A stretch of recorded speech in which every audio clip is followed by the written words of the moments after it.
baby.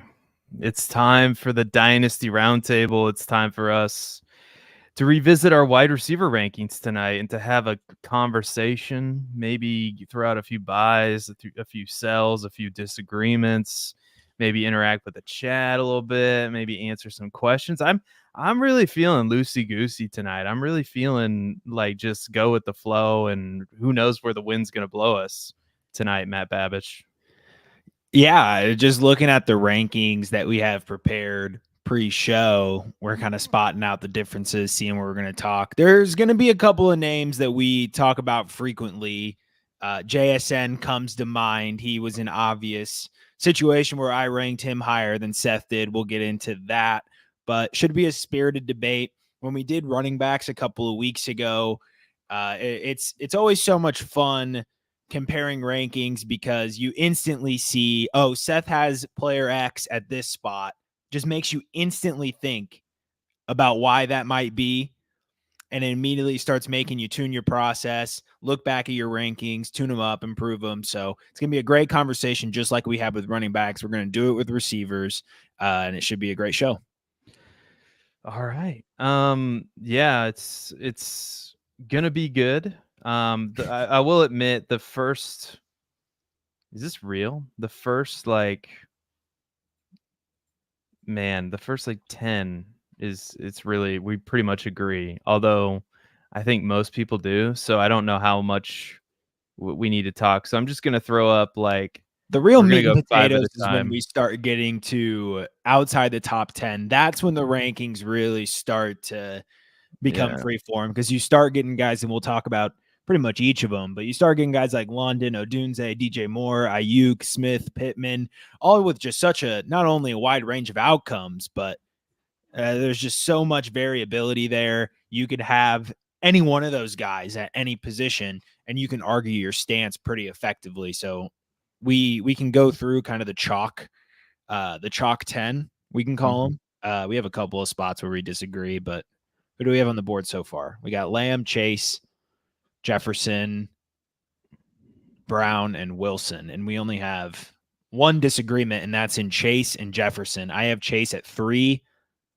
and you have Chase at 2, which is funny because I'm on team Jamar Chase could be wide receiver 1 this season. So if I'm about that life, you would think that I would just put him at 2, because both of these players have such positive long-term outlooks. Look, I don't care if JJ McCarthy isn't that good. I don't care what Sam Darnold is. I don't care which of the two start. Justin Jefferson is Justin Jefferson. And, we just saw a guy of Michael Pittman's caliber put up a wide receiver 14 season with Gardner Minshew. We've seen DeAndre Hopkins post top 5 seasons with Brian Hoyer at quarterback, Tom Savage, the literal Tom Savage corollary. So we could see that with Justin Jefferson this season. So I understand fading him maybe this year, but long-term, certainly not.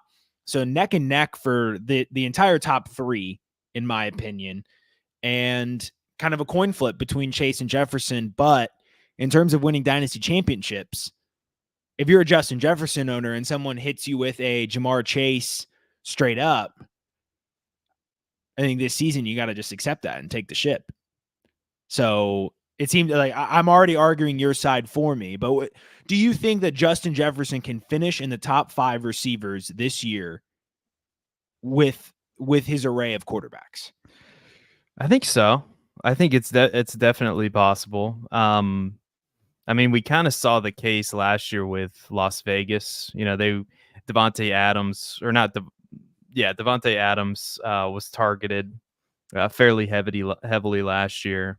Or no. I'm thinking about Indianapolis. That's what I'm thinking of. Why did I? Probably because Gardner Minshew went from Indianapolis, or from Las Vegas to Indianapolis, or from Indianapolis to Las Vegas. Wow, I had a rough minute there. Sorry, folks. So Indianapolis last year with Gardner Minshew focusing in on one wide receiver. Same case can be made with Sam Darnold or JJ McCarthy, right? These are not quarterbacks that are going to be, I think it's really going to hurt Jordan Addison. I think it's going to hurt TJ Hawkinson when he comes back, but Justin Jefferson's going to get his, like Justin Jefferson throughout his career has been just a massive target earner. And while he only played in 10 games last year, the 2 seasons before that, 17 games, 167 targets, 184 targets. And if he would have played a full season last year, you better believe that he would have been in between 165, 180 targets. He was on pace for that last year. Wide receiver 4 in fantasy points per game, wide receiver 2 in fantasy points per game in 2022, wide receiver 5 in fantasy points per game in 2023. And with Chase, we're kind of projecting a little bit. He in 2021, he had the kind of season that we were looking for, albeit he didn't get targeted nearly as much as Justin Jefferson. Had a wide receiver 5 fantasy points per game season. 2022, same story, although he didn't really play a full season. He played 12 games. And then last year, he kind of took a little bit of a step back. Touchdown regression happened for him. He only had 7 touchdowns opposed to, 9 the year before, and then 13 in 2021. And so with the quarterback, Joe Burrow obviously is a better player than Sam Darnold or JJ McCarthy at this point in their careers, respectively. So I think you have to give the edge to Jamar Chase. Age, it's not a huge factor here because Jamar's 24. Justin Jefferson just turned 25.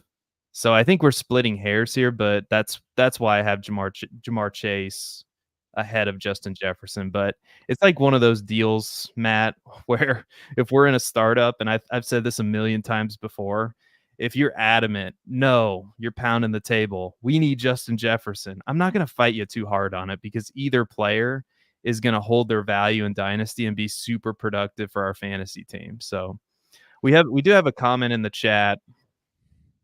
Garrett Wilson being at 5. I'm curious as to if you're in the chat, Wallbang, like who would you like replace Wilson with? Because it's got to be Marvin Harrison Jr., right? That's the Harrison Jr. or AJ Brown, I guess you could have up there. I don't agree with that.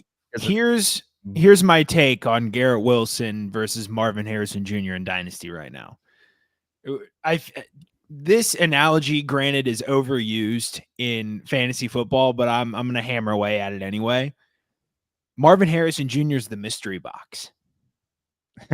Like Garrett Wilson is great. Like a guy who is going to get 160 to 170 targets from Aaron Rodgers is really great. A guy who's proven to be talented in the face of the league's worst quarterback play. That's all great. But Marvin Harrison Jr. could be anything. He could even be Garrett Wilson.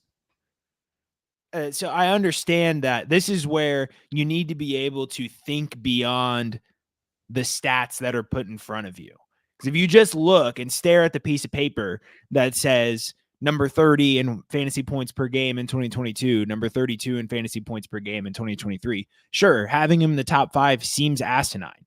But when you look at his 30% target share last year, 35% red zone, and 28% target share the year before, and you look at his yards per route run being in the upper percentile, producing efficiently in the face of bad competition, he's now getting a Hall of Fame quarterback.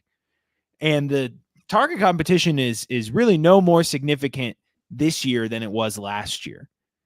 So wheels are all the way up for Garrett Wilson. We've seen what Devontae Adams did in a similar situation, getting this treatment. Garrett Wilson could be the wide receiver 1, and it wouldn't shock me.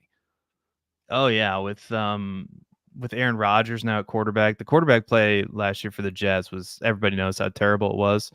But the question is, like, how good can Aaron Rodgers be? And the Jets improved their offensive line probably more than anybody else. They added Tyron Smith. They brought in Morgan Moses, I believe they traded for.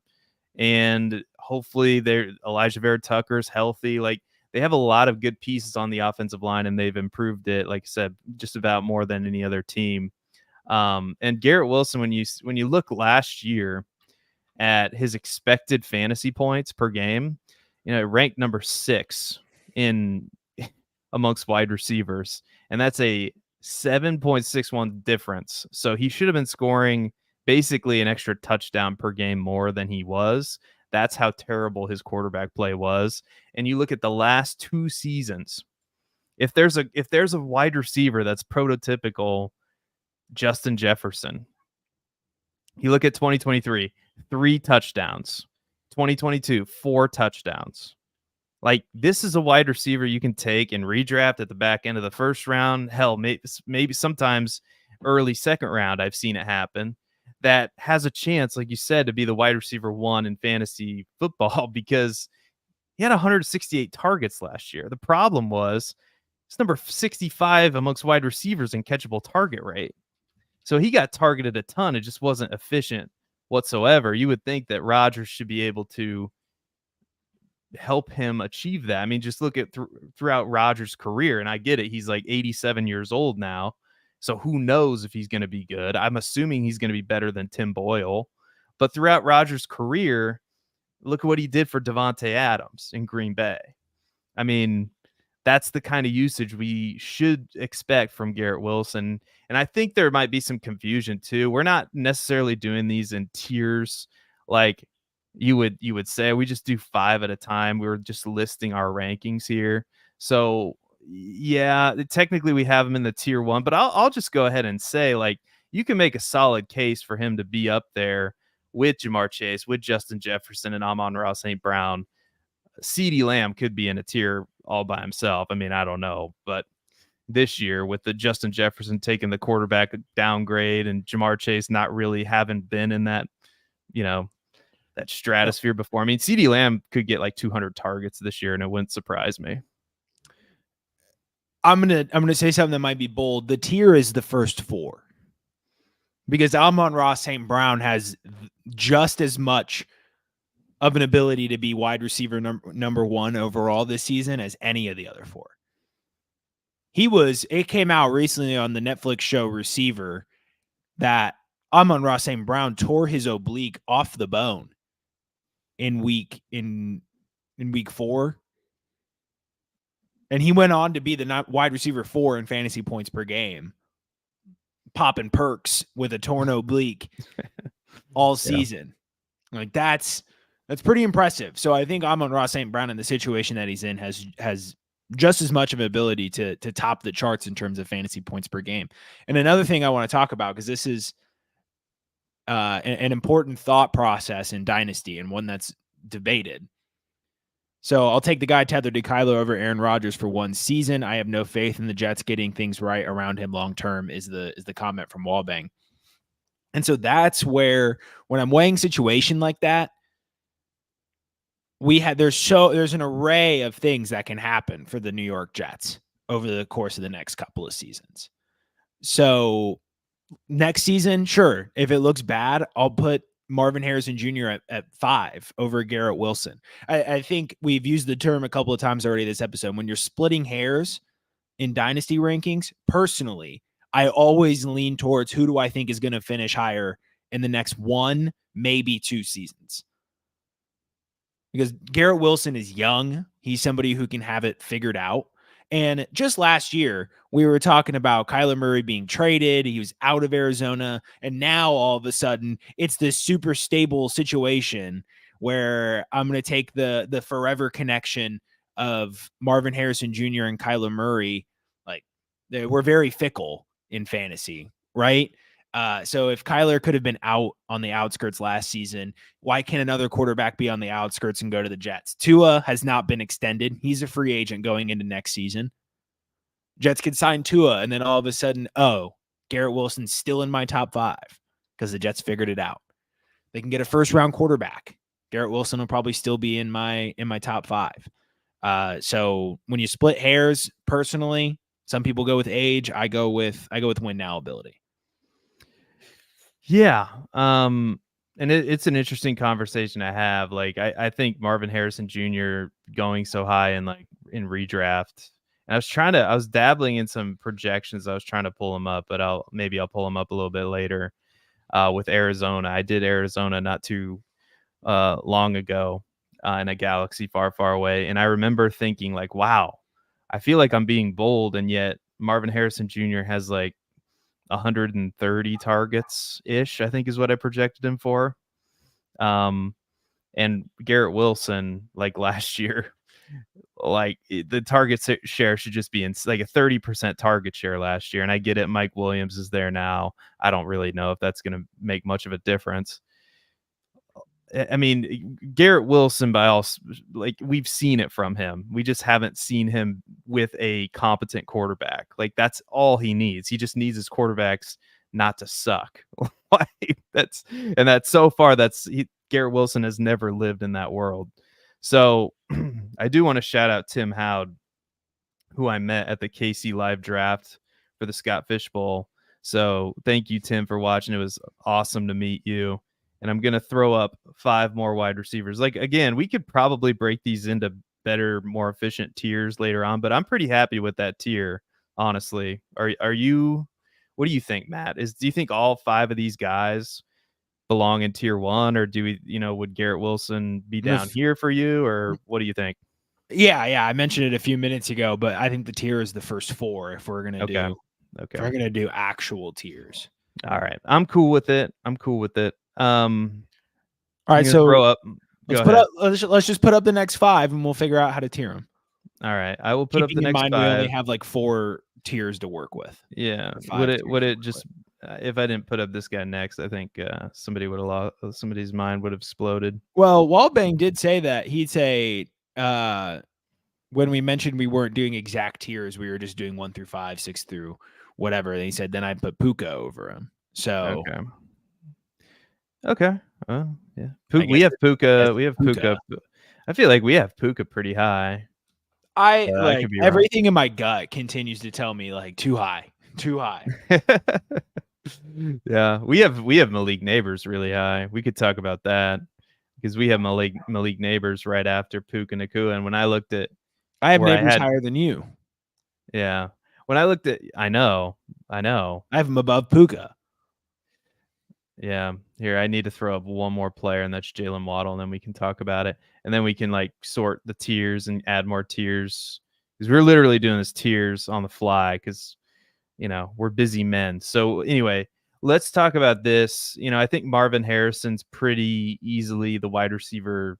I don't know if you can have him any lower than what we have him. I think it's a spirited debate between Wilson and Harrison, and as we discussed, I'll take what I've seen with what should be better quarterback play this year. We know Kyler Murray should be a good quarterback for Marvin Harrison Jr. That tandem should be really, really good. Should lead to a lot of targets right away. AJ Brown, like you look at his splits at the tail end of last year. I don't know what was going on with the Philadelphia offense, but I think he's going to be just fine. He is a little bit older. I believe he's 28. So you can make a real case. I mean, if Cooper Kupp wasn't there, I'd probably have Puka a little bit higher. And then Malik Neighbors, Jalen Waddle, we have fairly high. Like what do you think? Like I feel pretty good about these rankings, but what jumps out to you, Matt? And because we don't really disagree about much of anything, to be honest. Like we're with all these players we're within a spot or two.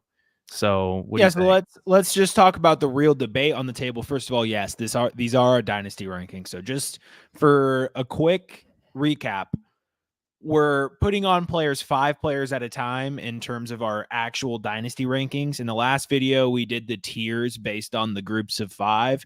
And now we're shaking it up a little bit, and we're trying to see if we could figure out how we would actually tier these assets, but they are all in order of our dynasty rankings. So and we're doing it live. We're not doing this pre-recorded editing. It's very clear. We're not doing what trade gods. We're doing live. We're not doing this trade gods business, okay, where they just pre-record and go live. Like we are actually here, okay. We're answering the chat. Love you, Maddie. But yeah, so I feel pretty good about this. If I were to tier it, I'd probably put Malik Neighbors down into the B tier. That's probably where I would tier it. But what say you? So this is what I would do. What do you think about that? I'm not ready to go that all in on Puka Nacua yet. I'm just not. So you want to throw Puka down? Mistake, but you throw Puka down? No, I think he no, belongs in tier keep him 2. up. Keep him up there. I think Malik Neighbors outscores Puka in fantasy points per game at least once within the next 2 years. All right. And once they eclipse, it's over. Like it's Malik Neighbors season. So it's gonna be once in the next 2 years. It's either this year or the year after that. Malik Neighbors is gonna lap Puka Nacua, but it might not be this year. It all depends on Cooper Kupp. So like Wallbang in the chat, and shout out to Wallbang in the chat because this has been great discussion, even though we don't necessarily agree on everything. But if Cooper Kupp isn't dust, and I'm inclined to believe that he was fairly unhealthy most of the year, and he's going to come back recovered and be some form between the world beater we saw and who we saw last year out on the field for those 12 games. So Nacua with a Cooper Kupp on the field, and Andrew Cooper on the Mind to Mansion talked about his concerns for Puka Nacua, and I echo those. And so actually, I've talked myself into it. Puka goes in tier B in the 3rd tier because he is not as stable of an asset as the other 3 in front of him. He belongs more on tier B. Okay. The more volatile assets. I love Jalen Waddle, but he is a kind of volatile asset right now. Neighbors could be in a Garrett Wilson situation the first couple of years of his career. We don't really know. So there's a lot of volatility there as well. Lauren Savage put in the chat, Puka tier 3. I completely agree. Yeah, let us know as we're doing this. Like we're literally doing these tiers on the fly. So I want to put Neighbors in tier 2 just for you want Neighbors in tier 2, huh? No. We got to go in order of the rankings. Right. These are our consensus tiers. I just want we should be making record. Okay, because you do have. We can't make it too confusing. We've already done a good job. All right. Well, I'll go ahead and throw up the next 5, and I'll just highlight them so it makes my life easier in the spreadsheet. Because yes, this is where we're gonna get some good combo. Because here's where things get messy. Yeah, this is where things get. I don't know. They don't get maybe with one player. Like we're too similar. Like we've been talking with you. I'm talking about in terms of public opinion, because it's the soon to be mentioned Indianapolis Colt that is. I can't believe we both landed on him at 13. Like we did not. We didn't work together on this at all. And the amount of players we have either the same or one spot different is asinine. We both have Michael Pittman at 13. And I looked at Player Profiler's Dynasty rankings today. He is at either 18 or 19 there. He's 18 or 19 on Keep Trade Cut. So we're about 6 spots ahead of consensus on Michael Pittman. Yeah, I just don't know what the worry is. People just think that Anthony Richardson can run, and because of that, Michael Pittman has no upside because we've just seen so many examples of that. Well, we better not draft AJ Brown. We better not draft anybody that Josh Allen plays with. We better not. You just be like this idea that Anthony Richardson can't be an efficient quarterback. I mean, I haven't done the research, but I would bet that some receivers that Cam Newton played with were pretty good for fantasy football. I'm guessing. Ted, I mean, he didn't really have the alpha that Michael. Can you imagine Cam Newton with a receiver like Michael Pittman? He never had anybody like that. He had Kelvin Benjamin for a season before he turned into a tight end. Kelvin Benjamin. Oh my God, I forgot about him. Seriously, I mean, he was he was Ted Ginn. Like Ted Ginn was his guy, and like that's kind of saying something. I mean, Ted Ginn had a hell of a career, but he's no Michael Pittman. So I think people would probably come over the top rope on us for having Drake London ranked so low. And I've been basically beating the Drake London drum all offseason long. So I'll go ahead and just beat it some more. I don't know what this guy's done to make us believe that he's a good receiver. Like, I get it. The quarterback play has been terrible. But when we look at expected fantasy points, like even that metric, number 33 compared to Garrett Wilson's number 6, like it's a he should have been better, but his catchable target rate was number 36 amongst wide receivers. That's not great. It's not terrible, but he could be a victim of the offense, and I guess there's a good case to be made for that. But number 80 amongst wide receivers in target separation, number 40 in total route wins, number 72 in route win rate. Like,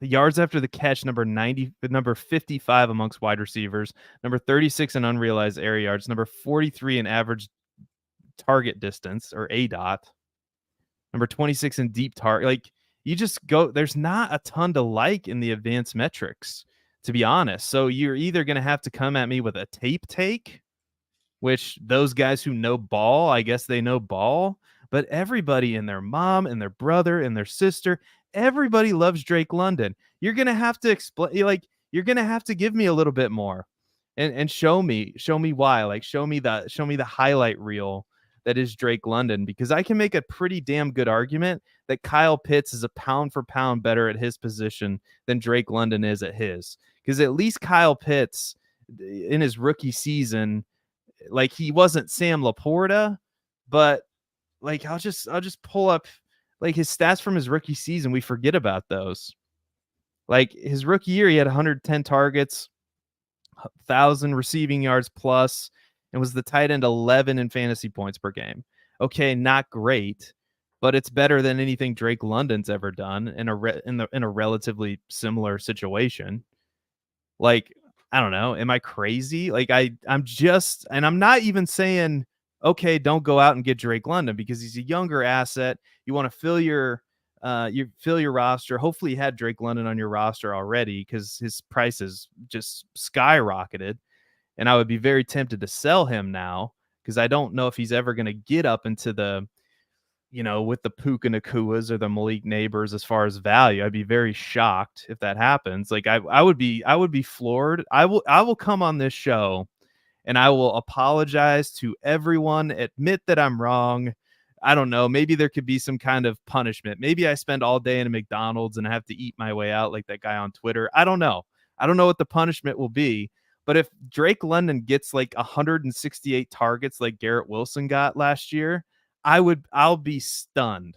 Because I just don't see him earning that many targets, even in this dream scenario, because I know people are going to laugh at me, but Darnell Mooney's also there. Like, and he's not a terrible receiver. Rondell Moore's also not a terrible receiver. He's going to get a little bit of work. Kyle Pitts, I think, is like I've already said, I think he's better at his position than Drake London is at his.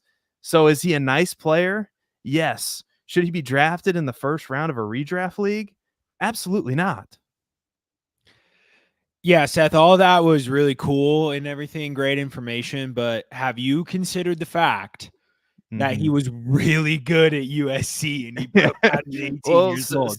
So was Michael Pittman, except Michael Pittman's actually done something. No, I love it. It's just it's insane, the grip that something like that can hold on you, right? You have 90th percentile dominator rating at USC with Michael Pittman and Amon-Ra St. Brown. You get drafted in the first round. You have just horrible situational luck. And everyone's still got that vice grip on you because of that prowess you had as a prospect, where we have Michael Pittman just sitting in front of us. Wide receiver 14 last year. And the thing is, with Pittman, going back to Indy, it boggles the mind that people can't fathom a reality where Anthony Richardson is as good, nay, better, a passer than Gardner Minshew. Indy scores, I don't know, maybe a few more points, maybe a few more end zone trips for Mr. Pittman, who had 4 receiving touchdowns last year? 4 touchdowns. 4.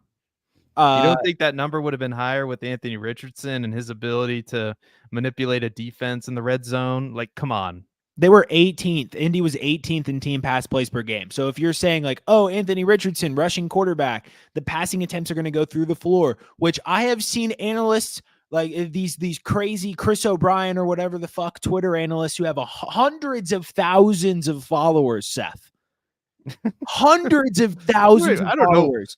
Why and are you spewing absolute garbage poor Chris? Well, I about. don't even know what he said. I don't even know if it was him, but he's an Okay. example of the guy. Why is Chris O'Brien catching strays here? He's an example of the guy I'm talking about. Just one of the big Chris Twitter is a guys, nice fella. I think Twitter, TikTok guys. Okay, let me be. Yeah. It wasn't. I don't know if it was Chris. Sorry, Chris. I'm putting it out there. Lord. It might have been.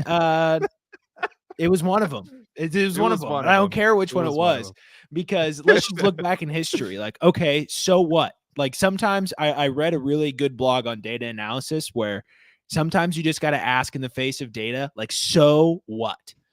So what if the pass attempts go down? DeAndre Hopkins in 2017, wide receiver 2, Houston Texans were 23rd in pass attempts per game. DJ Moore, ever heard of him? Wide receiver 6 in fantasy points per game last year. Team was 28th in pass attempts per game.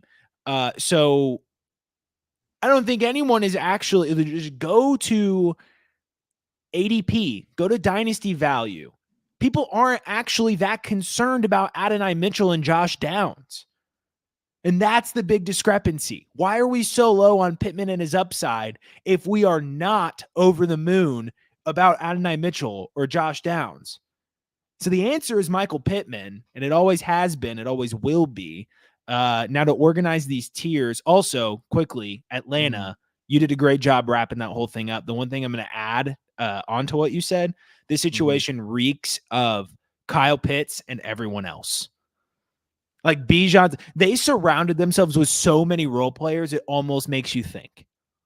Like maybe they didn't have enough faith in just Kyle Pitts, Bijan Robinson, and Drake London getting it done. Maybe that's why they went and got Darnell Mooney and Rondale Moore. Like Rondale Moore is still a good role player as well, who's going to take like these targets have to go to all of these people throughout the year. Yeah, according to a source in Chicago that is on the radio every morning, so it's not a big secret, David Kaplan, Kirk Cousins actively recruited Darnell Mooney to Atlanta because you want to know why he did that? He did that because the one thing Darnell Mooney's good at is getting open deep down the field. He's going to be a field stretcher. He's going to be good for Drake London. He's going to be good for Kyle Pitts. It's a good piece to throw in there. The problem was that Justin Fields was god awful at throwing the ball deep. Guess who isn't awful at throwing the ball deep down the field?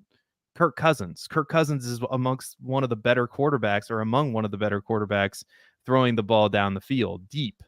And is this going to mean that Darnell Mooney's going to have consistent production? No, but it means that Darnell Mooney's definitely going to have spike weeks in this offense.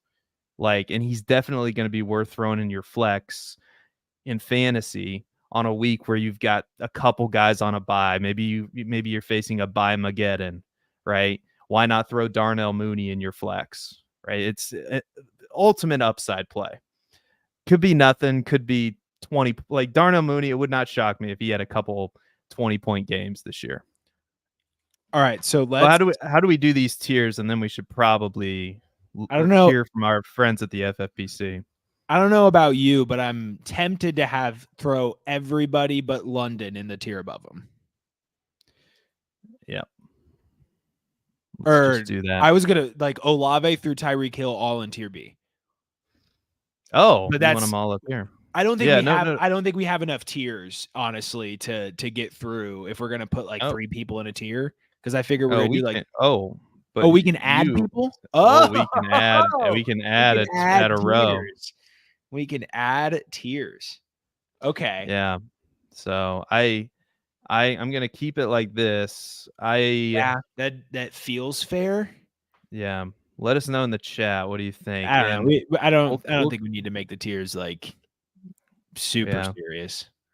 Well, we'll just leave it like that. You guys can think about it for a minute and let us know how dumb we are as we listen to our friends.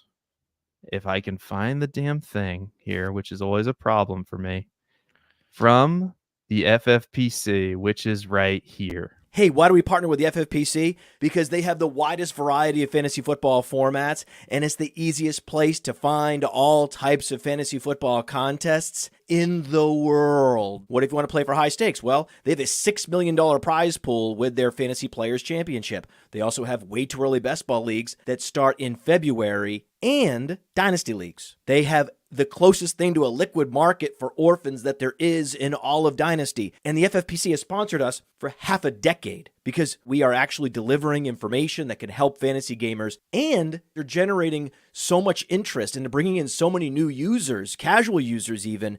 The FFPC creates a unique experience where you can both compete against the best and make money.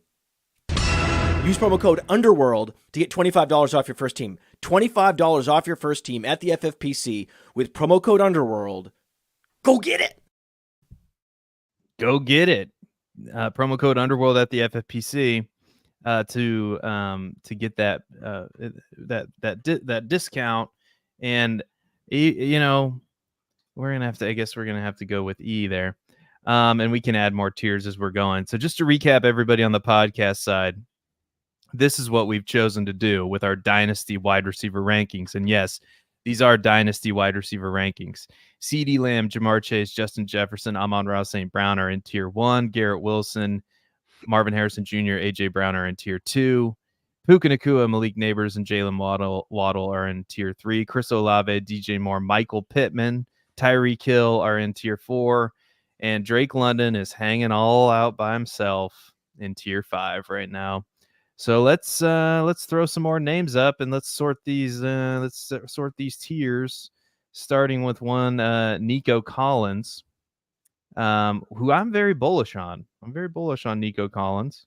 We're both pretty bullish on Nico Collins, actually.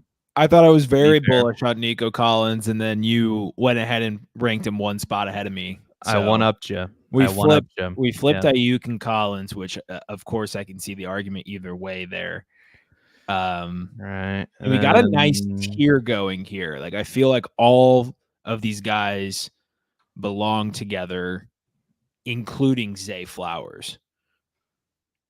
But yeah, I think so. That's where we differed most, for sure, was Zay Flowers in this tier. I had him at 19, you at 21.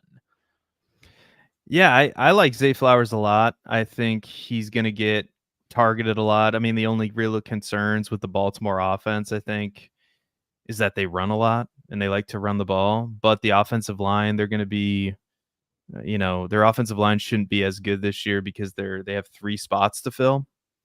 And we'll see how they work that out. But if there's an organization that I trust to fix their offensive line issues, it's probably Baltimore. Like, I think of teams like Baltimore, Pittsburgh as teams I trust more than other teams to fill those vacancies.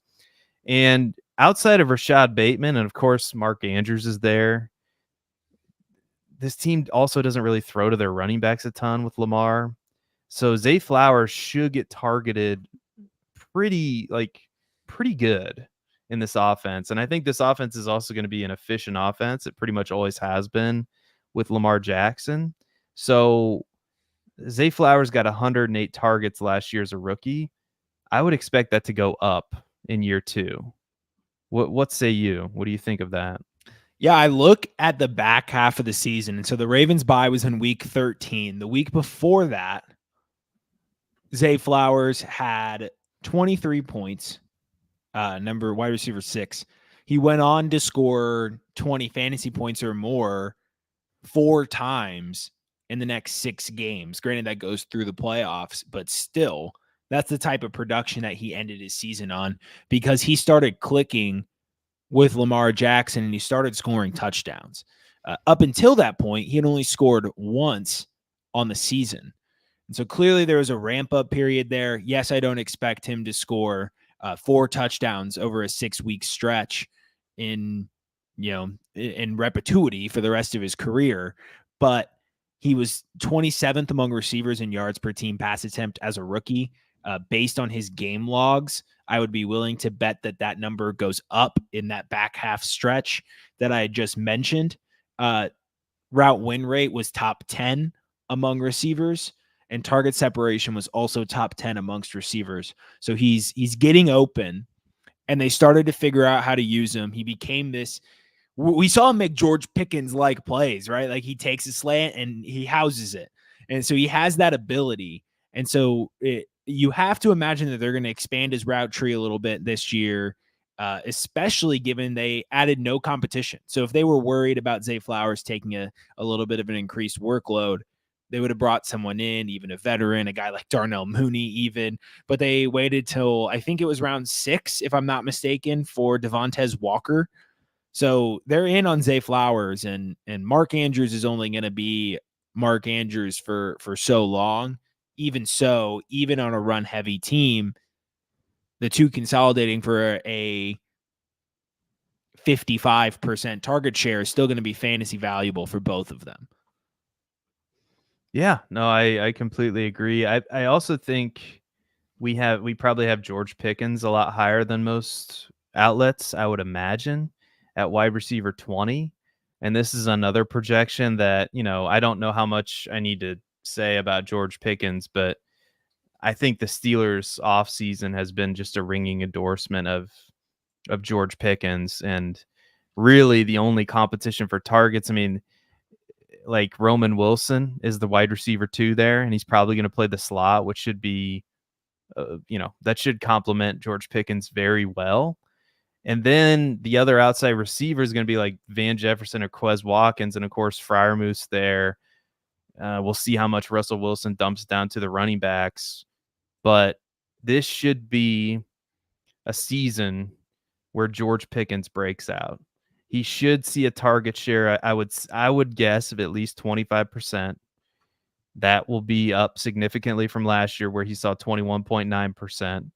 And I would think that he's probably going to get somewhere in the neighborhood of 130, 140 targets that are going to be very efficient targets, because he's pretty good at getting targeted deep down the field. He was number 19 in average depth of target last year, and number 16 in unrealized air yards. So this is another receiver that was playing with a terrible quarterback. He was number 61 in catchable target rate. So again, there are some things I don't like. His target separation is not the greatest, but it's number 81 amongst wide receivers. I do have to be fair. And his contested catch rate needs to come up a little bit. It was number 64. So not only is he not getting open down the field, but he's not catching contested catches. But I think he's young enough. I think he could develop with Russell Wilson. And I think Russell Wilson is probably, like, if you could pick quarterbacks that were available this year in the draft and in free agency, like Russell Wilson was probably one of the better outcomes for George Pickens. And like I said, in Dynasty, he's 23 years old. So a ton of upside. And if we get 130, 140 targets from George Pickens, I think we're probably going to be rising him up even more in these rankings come next year, I would guess. But that's my bull case for George Pickens.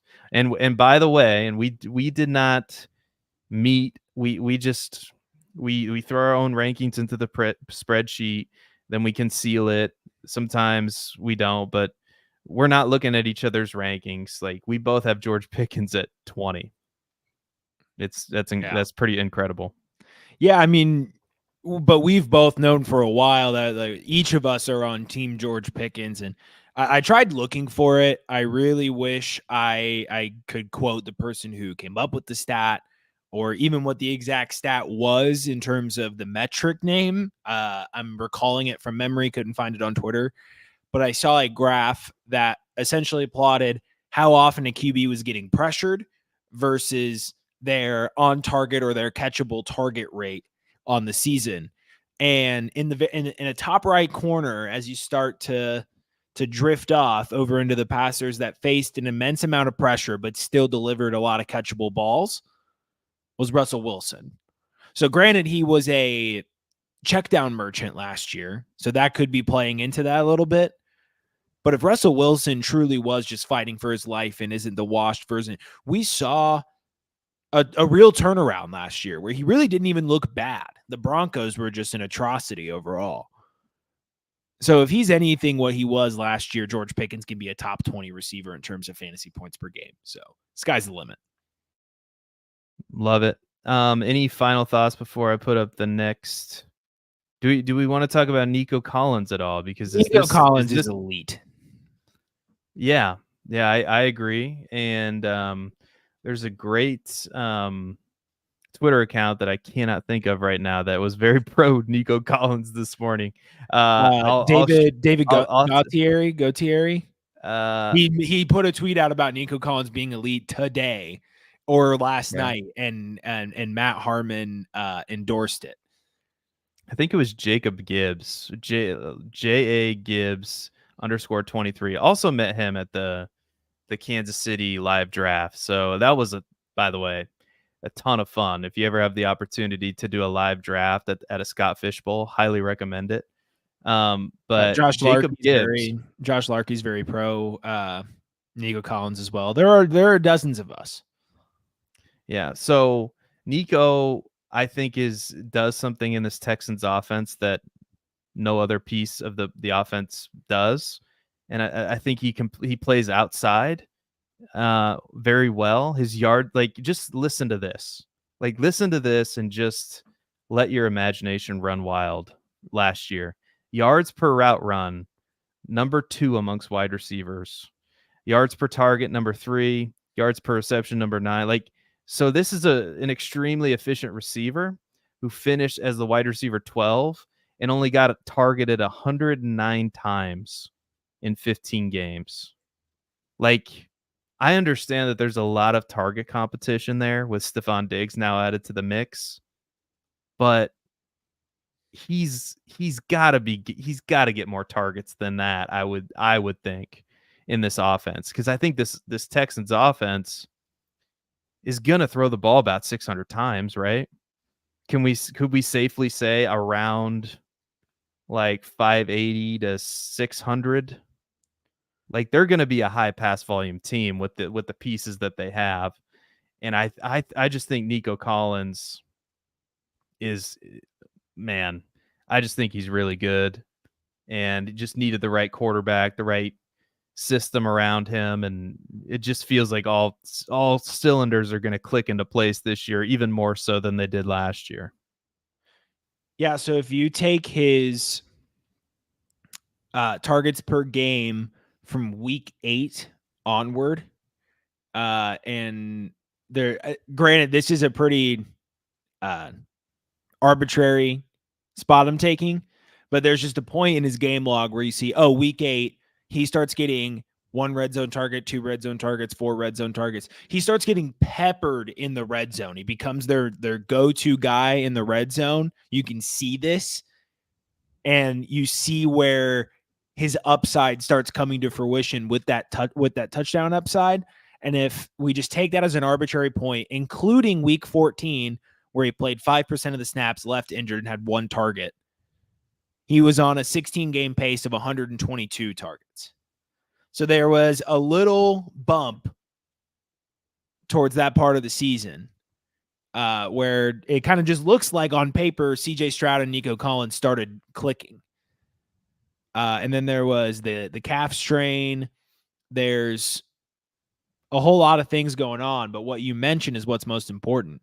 He was incredibly efficient, and he was getting open. He was being reliable. And so as Matt Harmon put it, having an X on the outside that can truly just dominate and win is so vital. And it's good for Nico Collins that he has Stephon Diggs, because now they are much more free to move their chess pieces around.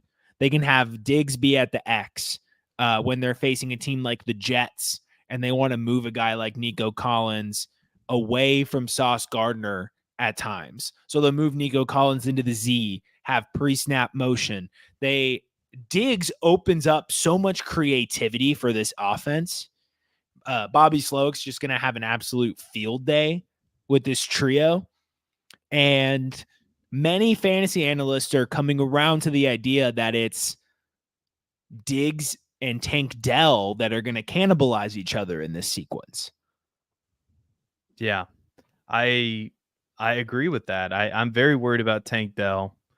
And so you're not seeing him here for good reason. But before I get to Tank Dell, if there's an actionable takeaway from our rankings, Matt, is that we need to trade, if we have Drake London, we need to trade him for Nico Collins plus. ASAP.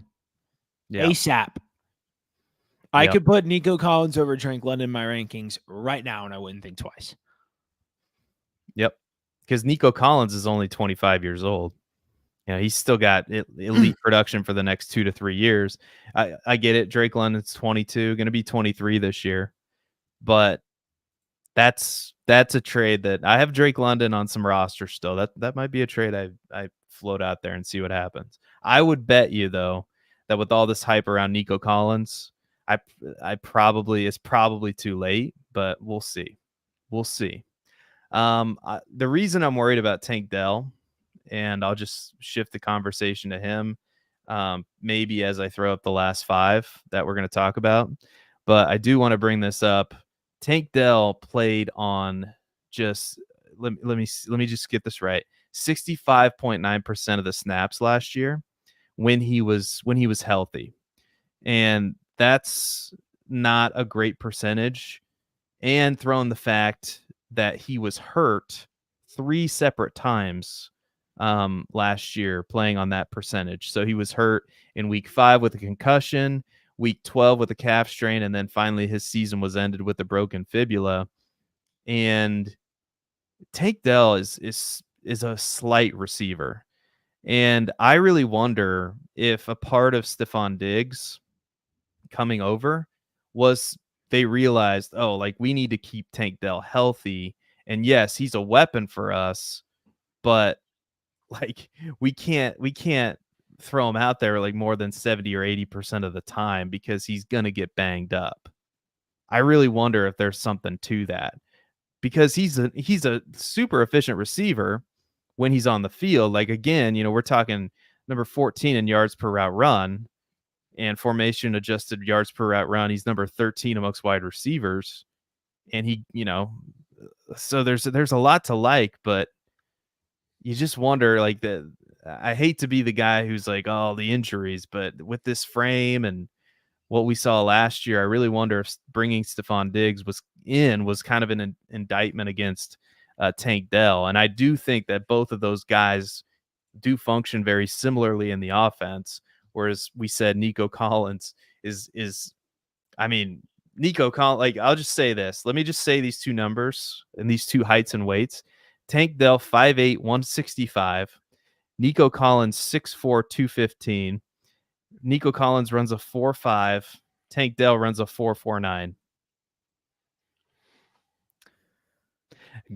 Tank Dell's a lot more shifty. I understand, because he's a lot more slight, but man, Nico is the way to go, I think. Right, Nico is the way to go.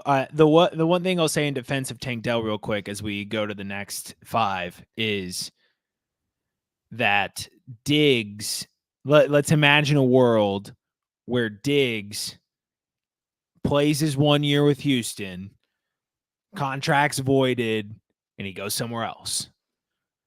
Yeah. So in that world where Diggs is not a Texan anymore, all of a sudden Tank Dell back to being in the top 25. I think I may be a little bit higher on Dell than I need to be, but I do think next season after Diggs is gone, because I don't necessarily think they're going to give him the salary that he wants next season, but maybe on a QB rookie contract they can make it work. All right, I'm going to throw up these honorable mentions, because we need to have a discussion here. Seriously.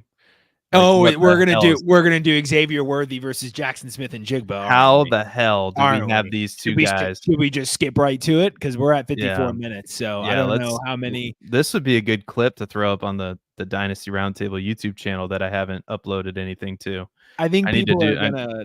Yeah, so let's do this. Let's have a battle here. Let's ignore all the 5 other receivers that are actually in our top 24, which I will mention for the podcast audience. So DK Metcalf, we have at 21, Rome Odunze at 22, Rashee Rice 23, Jordan Addison 24, Jaden Reed 25. By the way, Rashee Rice is really good. Emerson Beery is trying to buy him from me in the Dynasty Roundtable League. It's not going to work, Emerson. Okay, you're going to have to pay the piper because you can't get discounted Rashee Rice from me. I know he's worth. I know what he's worth. Okay, so Emerson can keep trying.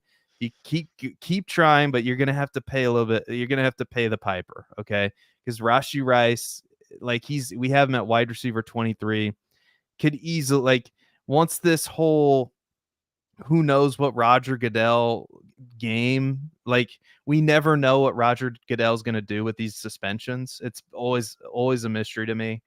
So we'll see what happens here, but there's a real chance that it's not as bad as we think. And then Rashee Rice goes skyrocketing up these rankings. But let's talk JSN Worthy. And I think if you're ready, I will give you the floor first because I want to hear. I've heard so much talk about Ryan. Was it Ryan Grubbs, the new offensive coordinator? Like Shane Waldron must have been a big old dog turd, just terrible at his job. Because he got a job, with Caleb Williams as the OC. So you're gonna have to as far as I know, DK's still there, Tyler Lockett's still there. Now, if you want to put the decision making of the Chicago Bears on trial in this case, gladly.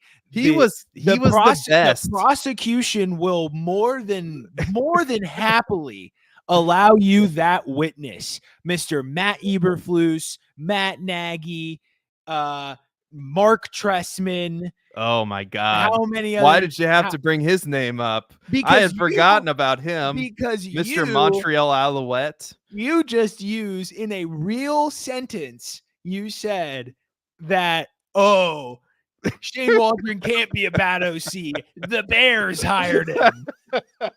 And you're laughing because you know that's ridiculous. But I'm so glad you chose to go off on the tangent that you went off on. Yeah. Because you just helped me make my case. So the prosecution is absolutely loving their first day in court on the people versus Xavier Worthy. And the charge obviously being excessive dynasty rankings. He's ranked too high because Jackson Smith and Jigba, I actually don't think he's ranked over Jackson Smith and Jigba in really any sort of consensus dynasty rankings. But anyway, you just said Rashee Rice, very good, right? Very good at football, target earner, could skyrocket up the rankings if this legal situation doesn't pan out to be much. Travis Kelce just said he plans on playing at least 2 to 3 more years. So we got that going on. We got Marquise Brown in town. This is my 3, I guess. But where did Xavier Worthy's all of a sudden a top 25 asset? Look, cliche alert, but there are too many mouths to feed for both Rashee Rice and Xavier Worthy to be top 5 dynasty receivers. Not while Travis Kelce's in town. Not while Marquise Brown's in town. We are purely off draft capital. We are you know what we're doing? You know what the people are doing? They are pretending that the Chiefs draft pick of Xavier Worthy wasn't a luxury pick. They're pretending that the current Super Bowl champions didn't go, yeah, fastest player in the draft. Why not? We'll add some receiving talent. I'm not saying that they're going to use him as a decoy deep threat gadget guy for his whole career. Yeah. But when you have Rashee Rice, Marquise Brown, Travis Kelce, you yourself keep talking about how much you love Pacheco in the passing game. Yep. So are we going to peg Xavier Worthy for 100 targets in his rookie year? I'm sure not. Not unless Rashee Rice is missing more than 8 games. So I just have a tough time believing that with all this target competition, Xavier Worthy is just automatically a top 25 dynasty asset. Now, if we look at our rankings, I have him at 31 Feel like that might be a smidge too low, but I can't get behind wide receiver 25. That is egregious. That is solicitation. It is everything that I stand against in this country. And as long as we are a free country, yeah, I'm going to take the receiver that actually has a chance to be the number 2 option on his team with an aging Tyler Lockett and a fragile DK Metcalf. I mean that in terms of production, not body type. And certainly his temper is fragile. That's where you're supposed to say objection, but that's okay. Objection. I've been watching a lot of Law and Order. I'm just kind of hooked in the theme. But Jackson Smith-Njigba, seriously, when you look at his usage, horribly misused under Shane Waldron. It's not that Waldron's bad, but he preferred to run a lot of 12 personnel. He liked a lot of 2 wide receiver sets. And Lockett, while he's not dust, he's not in his prime. He's still capable. But when you look at Jackson Smith-Njigba, he was a screen merchant last year, which doesn't make any sense. They started deepening into A-dot a little bit. He started coming along. And then on third down, he had, I can't quote the stat. I was looking for it again, but he had a very high first read target share and yards per route run on third down. So third down came along. 11 personnel came out in the field, and all of a sudden Jackson Smith-Njigba is their go-to guy. So that's the interesting thing, where it's the important down where they need to get a first down. Jackson Smith-Njigba was the one stepping up for this team as the season went on. So as they widen out the personnel, implement a system where there's going to be a lot more pre-snap motion, a lot more creativity, a lot better usage of JSN, this could be the breakout year. And purely off of opportunity, I cannot rank Xavier Worthy over Jackson Smith-Njigba right now. The prosecution rests. Okay. Let me just respond to that. So clearly, and I will concede this, clearly for a team that took Jackson Smith-Njigba in the first round, it didn't really seem like they had a good plan for him.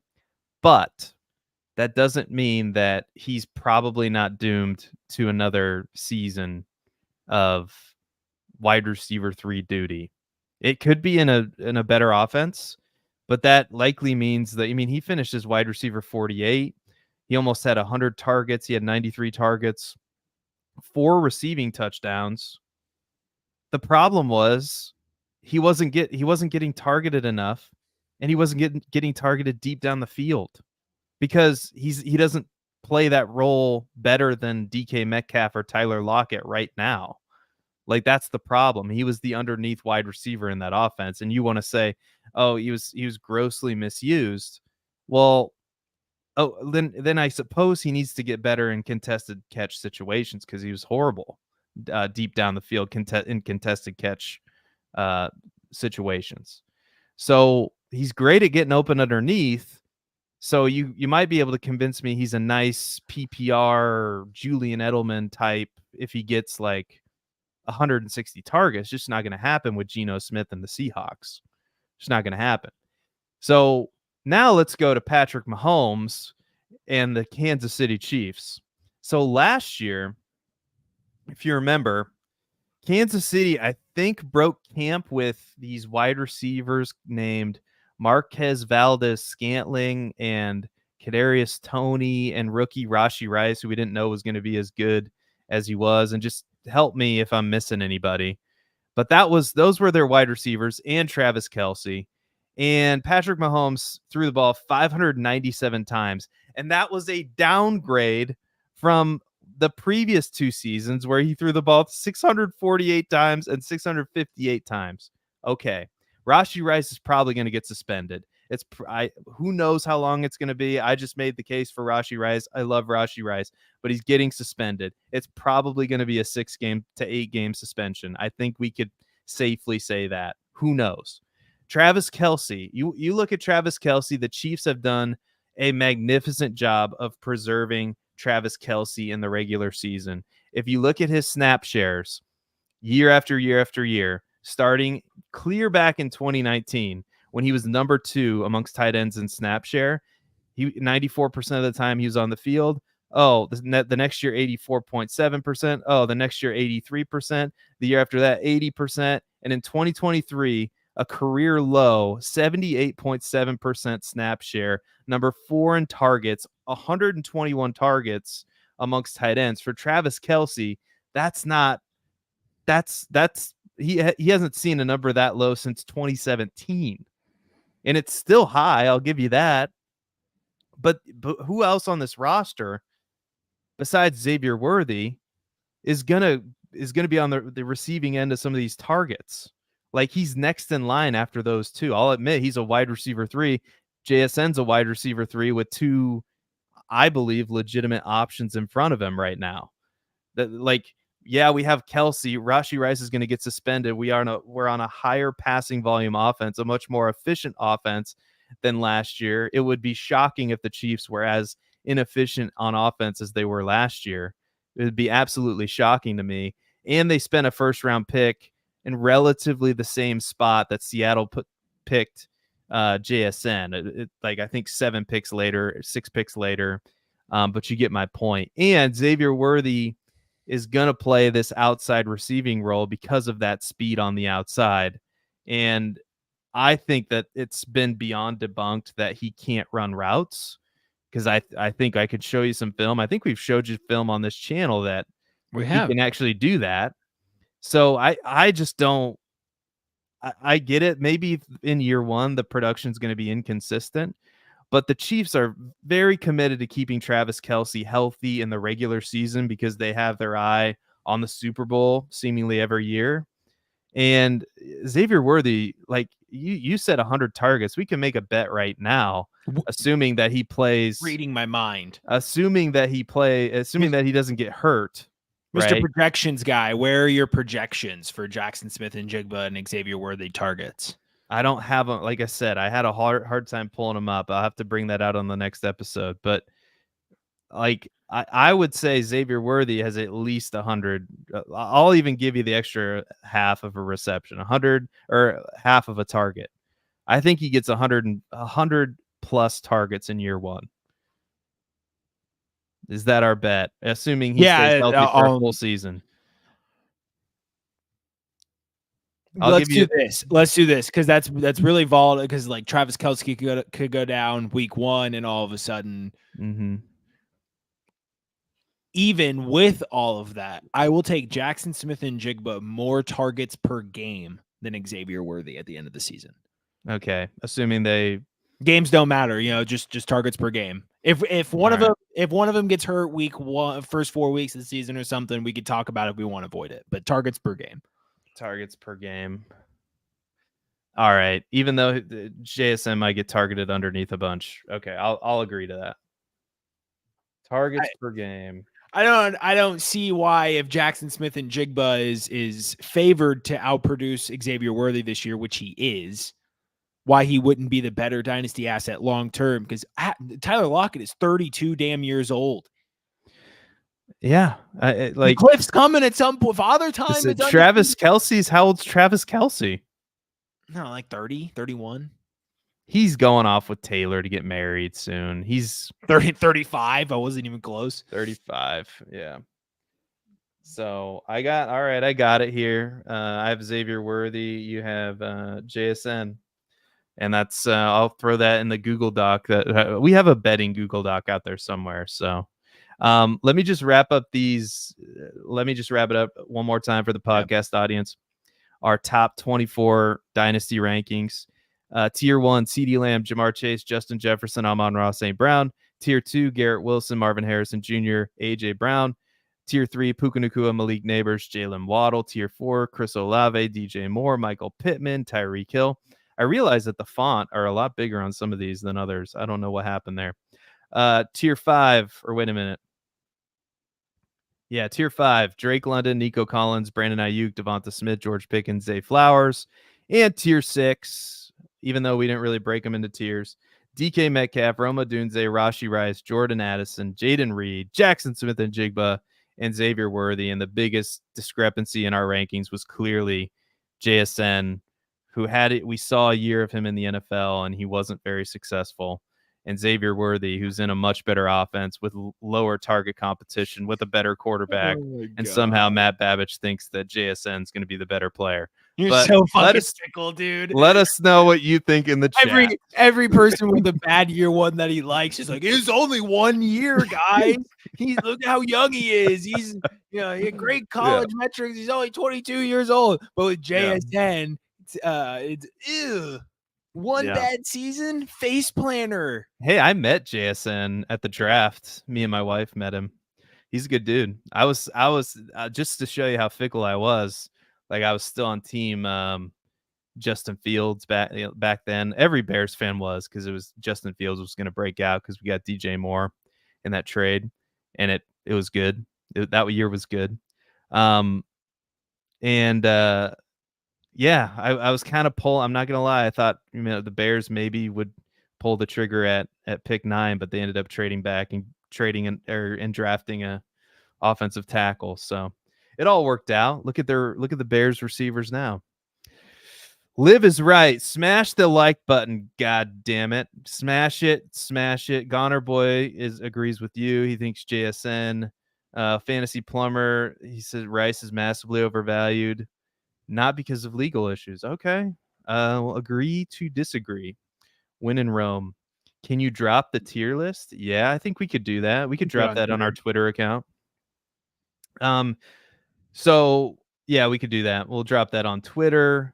Do you think, real quick though, do you think all of these receivers belong in this tier? Should we make another one? Probably a tier after Addison, I guess. Yeah. Right there. I'm gonna make executive decision and throw Jaden Reed up there. I'm good with that.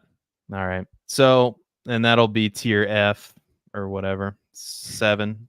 I don't know. I'm not good with numbers. Yeah, maybe, yeah, we can go back and number them or something.